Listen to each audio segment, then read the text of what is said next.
So, may nag-comment sa ano ko is, paano mo po, Lods, ginawa ng background music? Paturo naman po ako, Lods. So, bago po ako magsisimula is, parang disclaimer lang po for my own experience lang po. So, bago po dyan, ipapakita ko po sa inyo kung paano ko po naka yung background music. So, ito na po.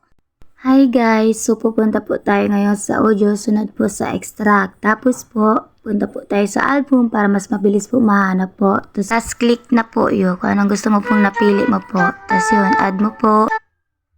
Pagkatapos po, volume po. Yan kasi po ang pinakamahalaga po para mas malakas po yung sound po. Tapos kapag mahaba yung background sound po, pwede nyo pong i-click yung split po para maghiwalay po. Tapos po, sabay delete nyo po yung hindi mo po kailangan. Tapos, so, same lang po yung process po. Tapos yung mga background sound po is nakuha ko lang po yan sa TikTok po. Dinownload ko lang po. Thank you po sa pag-comment po and ingat po palagi po.